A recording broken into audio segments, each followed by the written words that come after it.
Hi friends, welcome to my channel. ನಿನ್ನ ಜೊತೆ ನನ್ನ ಕತೆ ಧಾರಾವಾಹಿಯಲ್ಲಿ ಇವತ್ತು ಏನೇನಾಗತ್ತೆ ಅಂತ ಹೇಳಿ ತಿಳಿದುಕೊಳ್ಳೋಣ ಬನ್ನಿ.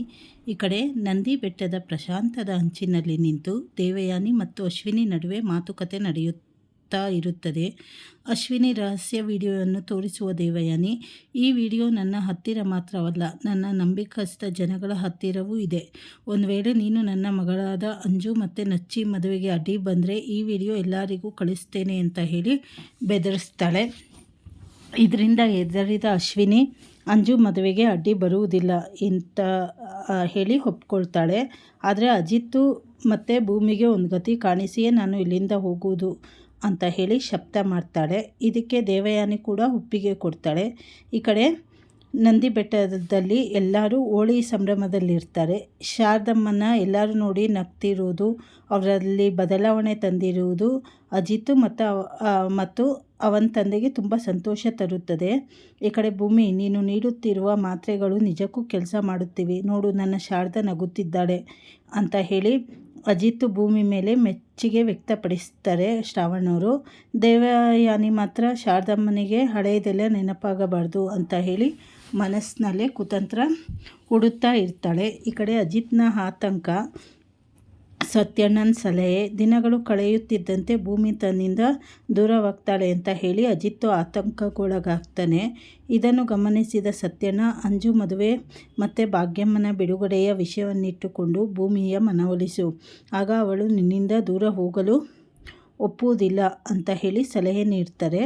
ಇದೇ ಸಮಯದಲ್ಲಿ ಭೂಮಿ ತನ್ನ ಮನಸ್ಸಿನ ಭಾರವನ್ನು ಲಕ್ಷ್ಮಕ್ಕನ ಮುಂದೆ ತೋಡಿಕೊಳ್ಳುತ್ತಾಳೆ. ಒಪ್ಪಂದದ ಮದುವೆಯ ಗಡುವು ಮುಗಿಯುತ್ತಾ ಬಂದಿದೆ. ಇನ್ನೊಂದು ವಾರದಲ್ಲಿ ನಾನು ಸಾಹೇಬರಿಂದ ದೂರ ಹೋಗಬೇಕು. ಆದರೆ ನನಗೆ ಅವರನ್ನು ಬಿಟ್ಟಿರಲು ಸಾಧ್ಯವಾಗುತ್ತಿಲ್ಲ ಅಂತ ಹೇಳಿ ಕಣ್ಣೀರು ಹಾಕ್ತಾಳೆ.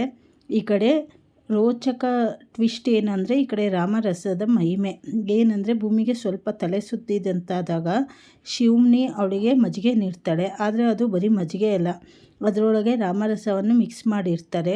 ಆ ಮಜ್ಜಿಗೆಯನ್ನು ಕುಡಿದ ಭೂಮಿಗೆ ಅತಿಯಾದ ಅಮಲೆ ಇರುತ್ತದೆ.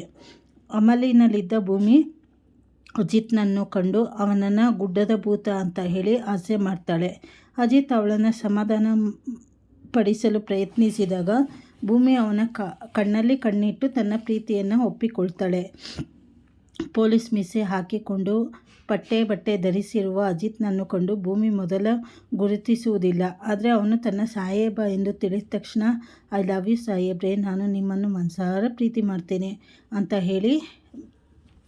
ಹೇಳ್ತಾಳೆ. ಈ ಕಡೆ ಭೂಮಿ ಬಾಯಿಂದ ಆ ಮಾತು ಕೇಳಿ ಅಜಿತ್ಗೆ ನಿಜವಾಗ್ಲೂ ಆಶ್ಚರ್ಯವಾಗುತ್ತದೆ.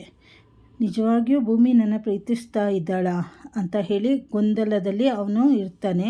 ಈ ಕಡೆ ಪ್ರೇಮ ನಿವೇದನೆಯಿಂದ ಅಜಿತ್ ಮತ್ತು ಭೂಮಿ ಬದುಕು ಯಾವ ತಿರುವು ಪಡೆಯುತ್ತದೆ ಮತ್ತು ಶಿವನಿಯ ಈ ಕುತಂತ್ರ ಅವರಿಬ್ಬರನ್ನು ಹತ್ತಿರ ತರುತ್ತಾ ಅಥವಾ ದೂರ ಮಾಡುತ್ತಾ. ಮತ್ತು ಈ ಕಡೆ ಭೂಮಿ ನೋಡಿದ್ರೆ ಕುಡಿದ ಅಮಲಿನಲ್ಲಿ ತನ್ನ ಪ್ರೀತಿಯನ್ನು ಹೇಳ್ಕೊಂಡಿದ್ದಾಳೆ. ಹಾಗಾಗಿ ಏನಾಗತ್ತೆ, ಇನ್ನೊಂದು ಕಡೆ ಈ ಕಡೆ ದೇವಯಾನಿ ಮತ್ತು ದೇವಯಾನಿ ಅಶ್ವಿನಿ ಇಬ್ಬರು ಮಾತಾಡ್ತಾ ಇರಬೇಕಾದ್ರೆ ಅಶ್ವಿನಿಗೆ ಹೇಳ್ತಾಳೆ, ಯಾವುದೇ ಕಾರಣಕ್ಕೂ ನೀನು ನನ್ನ ಮಗಳು ಜೀವನಕ್ಕೆ ಕಷ್ಟ ಕೊಡಬಾರ್ದು ಅಂತ ಹೇಳಿ. ಆದರೆ ಇಲ್ಲಿ ಅಶ್ವಿನಿ ಅವಳ ಮುಂದೆ ಒಪ್ಕೊಂಡ್ರು, ನೀನಿದ್ರೆ ತಾನೇ ನಿನ್ನಿಂದ ಈ ಮದುವೆ ತಡೆಯೋದು, ಹಾಗೆ ನಾನು ಯಾರ ಮಗಳು ಅಂತ ನೀನು ಹೇಳೋದು, ನೀನೇ ಇಲ್ದಿರಂಗೆ ಮಾಡಿಬಿಟ್ರೆ ಹೇಗೆ ಅಂತ ಹೇಳಿ ಈ ಕಡೆ ಮುಂದಿನ ಸಂಚಿಕೆಗಳಲ್ಲಿ ದೇವಯಾನಿನ ಬೆಟ್ಟದ ಮೇಲಿಂದ ತಳ್ತಾಳ ಅಥವಾ ಇನ್ನು ಇಬ್ಬರು ಸೇರಿ ಇನ್ನೇನು ಮಾಡ್ತಾರೆ, ಹೇಗಾದರೂ ಮಾಡಿ ಶಾರದಾ ನೆನಪು ಬರಬಾರ್ದು ಅಂತ ಹೇಳಿ ದೇವಯಾನಿ ಅಂದ್ಕೊತಾ ಇರ್ತಾಳೆ. ಈ ಕಡೆ ನೋಡಿದ್ರೆ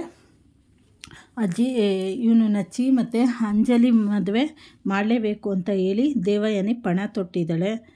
ಆದರೆ ಅಶ್ವಿನಿ ಮಾತ್ರ ಯಾವುದೇ ಕಾರಣಕ್ಕೂ ನಚ್ಚಿನೇ ನಾನು ಮದುವೆ ಆಗಬೇಕು ಅಂತ ಹೇಳಿ ಅಂದ್ಕೊತಾ ಇದ್ದಾಳೆ.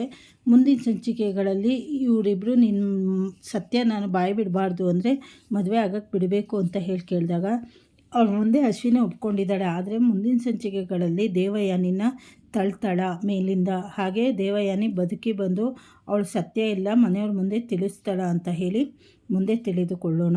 ಮತ್ತು ಧಾರಾವಾಹಿಯಲ್ಲಿ ಏನೇನು ಮಹಾ ತಿರುವು ಪಡೆದುಕೊಳ್ಳುತ್ತೆ ಅಂತ ಹೇಳಿ ಮುಂದಿನ ಸಂಚಿಕೆಗಳಲ್ಲಿ ತಿಳಿದುಕೊಳ್ಳೋಣ. ಹೋಗ್ತೇವೆ. ಹೊಸದಾಗಿ ಯಾರು ಚಾನಲ್ ನೋಡ್ತಾ ಇದ್ದೀರಾ ಚಾನಲನ್ನು ಸಬ್ಸ್ಕ್ರೈಬ್ ಮಾಡ್ಕೊಳ್ಳಿ, ಲೈಕ್ ಮಾಡಿ, ಶೇರ್ ಮಾಡಿ. ಧನ್ಯವಾದಗಳು.